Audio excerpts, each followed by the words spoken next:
Hello, this is Jason Munsell. The camera adds takes away. Well, never mind. If you got my email, I decided to give you a recorded lecture instead of holding formal class tonight because the medallion dinner is going on tonight, which is part of Board of Trustees around campus, and they give out these awards to folks. And so lots of folks, big donors and stuff like that, are going to be on campus, and we got an email from the CCPD saying that parking was going to be sort of hectic, and they weren't going to give out any tickets because you don't want to give tickets to the big donors, I guess. So I had this vision of folks driving around campus tonight for 20 minutes trying to find a place to park, and so I decided just to do it this way. Plus, this allows both me and you to not have to go to campus tonight. So again, I'm sorry we're doing it this way, but again, I think in light of the circumstances, it's practical. So with that being said, I'm not going to take a whole lot of your time here, and I'm at home, if you can't tell, and you might hear my dog bark every once in a while. That's Finnegan. He's just hanging out, looking outside. What do you see?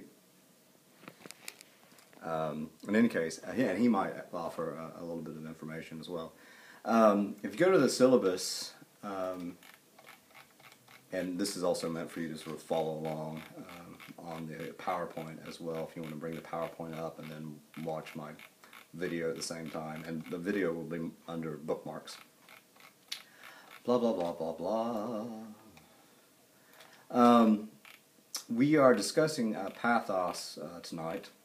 At this very moment, and it's part of Invention, as you recall, and it won't be all that long, as I said, but just know that when we see each other next time, Tuesday, November the 13th, we will talk more about persuasive organization and the motivated sequence, because I know you might have some questions about that. And I say here quiz about Logos and Pathos from notes, and that's true. I haven't been very good with the quizzes, but we will have a quiz next Tuesday. And again, as I said in the email, I'm going to be offering some bonus here in a second, at the end. And then thanks to Rebecca for finding this. That Thursday, I guess, so we got, no, this is the screw up. So we'll see each other next on the 11th, Tuesday, November the 11th, and that's when we'll go over persuasive organization and motivated sequence and have a quiz. It'll be easy quiz. And then we will see each other on Thursday the 13th. So remember that there is that screw up in the syllabus, but we will see each other next week, both on the 11th and the 13th. So make sure you note that. And then the following Tuesday, the 18th, we are not holding formal class because I have to go to a dinner. And that will also allow you to work on stuff. But all the assignments are on KC, and I've gotten a lot of emails from you regarding your topics. Maybe you're still thinking about a topic and everything like that. But just let me know how I can help. But so here's the thing. So we will see each other Tuesday and Thursday next week, but then the following week, the 18th and the 20th, we won't see each other at all. So you're sort of independent working because I'm going to be in Chicago for a conference.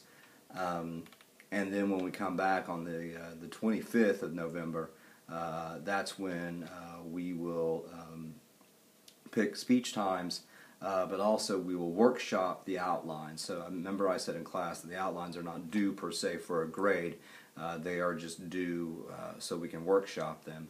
And remember that I said in class that the outline format for this persuasive speech is exactly like the outline format for the informative speech. Obviously you're just using different main points and things like that, but the format, the template, is exactly the same.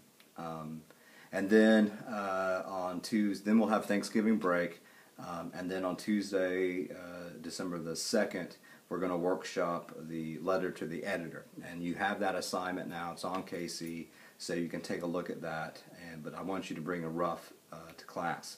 And then for the rest of the time, December the 4th, December the 9th, December 11th, we are going to do the speeches, and then you're going to turn in the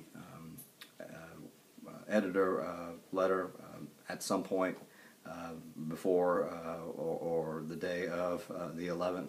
And then I said we can have a slumber party. That's funny. But by the way, in my other class, we actually just watched an episode of the Brady Bunch when Marcia is having a slumber party. It's an excellent episode. You should check it out. So I just want to make sure everybody's on the same page. Please let me know if you have any questions whatsoever. But the end is nigh. We only have a few more weeks of the semester. It's absolutely amazing. Okay, with that being said, if you want to follow along, I'm going to the Pathos PowerPoint here. And so here's what Pathos is all about. And the PowerPoint has little smiley faces, but then not so smiley faces, blah, blah, blah. So slide 2, so what's this Pathos stuff? And basically it is an emotional appeal. So remember that the three-legged stool, we got the logos, or we started with ethos and logos and pathos, and they all sort of blur into one another, but if you saw one of the legs off, it all falls down. So this is one of them, but not the only one. But it is very, very important because we certainly do want to try to put the audience in a certain frame of mind, emotional frame of mind. And Lucas from the University of Wisconsin, again, I'm drawing a lot of this stuff from him, says few folks are moved to change their attitudes or take action when they are complacent or bored. So you got to fire folks up. And that is what this is all about. Right, Finn? He goes, yeah. And so the next, so pathos, basically emotional appeals. That is saying certain things to try to put your audience in a certain frame of mind, to try to make them angry or sad or happy or passionate or whatever. The next thing, so what's an emotion? One of the things we talk about in rhetorical theory is not emotion as some sort of weird, passive, he's getting his monkey. He's destroyed a monkey. Show him your monkey.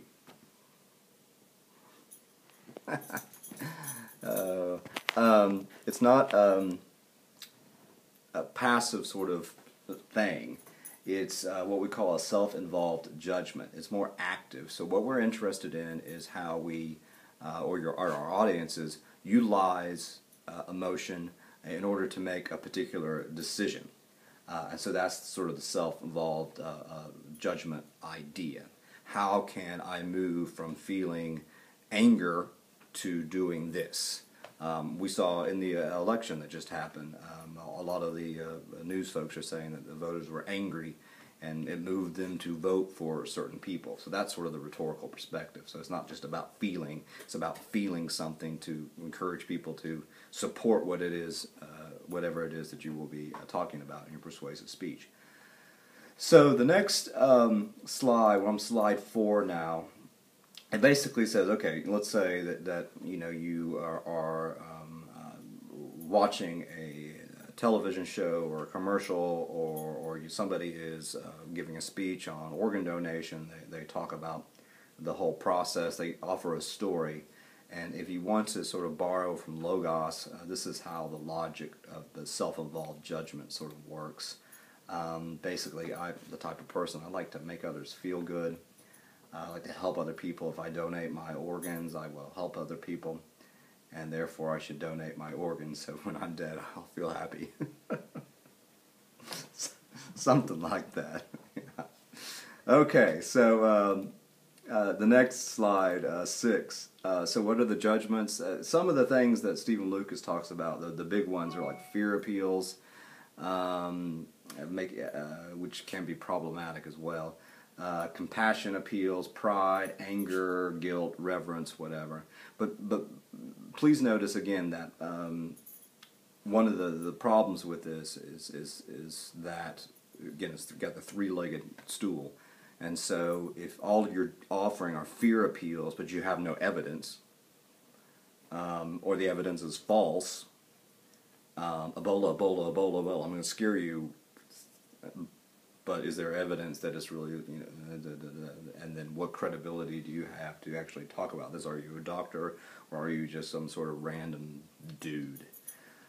So all of these things have to work together. The ethos, the pathos, and the logos. Ethos, pathos, and logos. Remember them. So the next slide 7, says that, and this is you talking with a British accent, I'm really quite interested in Aristotle's perspective on all of this. What's it all about? That's a terrible British accent. When he talked about this, he talked about the theory of proximity. Bless you, Finn. Oh, he's really destroying that monkey.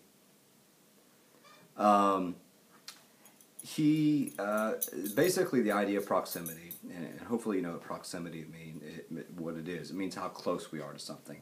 So basically Aristotle argued if we are close to something both temporally, that is through time, and spatially, that is through space, that the closer we are to certain space or time, the more intense our emotions are.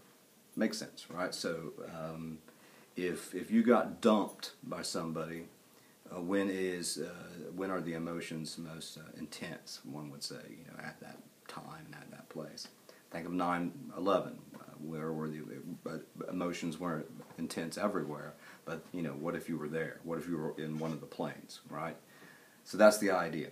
So the strategy here to Aristotle is through your discourse, through your language, through things like narrative and storytelling, take your audience on temporal and spatial journeys. If, let's say, I've got this vision of all of you in class. Let's say Anna over here is, well, let's see here. What did you do? You did something bad. You needed to go to the store in your car. Somebody had a car breakdown. Who had a car? In any case, and you stole a kid's bike. Way to go. And you're arrested and you're thrown in the pokey. And so if you're this is stupid. If you got the trial, you got the jury in there, and so a defense attorney wants to defend you, and so he or she would want to take the jury, the audience, to a place away from that event. Maybe talk about something so they sympathize with you. Maybe you had a bike accident when you're a kid, and so actually this was really courageous of you to do this because you really needed to get to the store to get the things that you needed to get, and that you were actually going to return it anyway. You just forgot about it. Now, of course, the prosecuting attorney is going to try to take the jury to that place, to that site, and how horrible it was, and what it looked like and felt like, and all that type of stuff when you kicked the little kid off the bike. But long story short, you're basically using narratives and stuff like that to talk about things, but to bring, try to make your audience feel some sort of emotion, whatever it is. So when you're talking about the problem, remember we got the 3 main points: the need, satisfaction, and visualization. When you're talking about the problem, if you want people to feel anger about something or sadness, narrate. I talked about using examples, but you can have those really good, thick narrative examples, stories that really personalize things. Take your audience to that place, to that time, when a kid couldn't learn because the classroom was too big, or that somebody suffered because of this or that. Take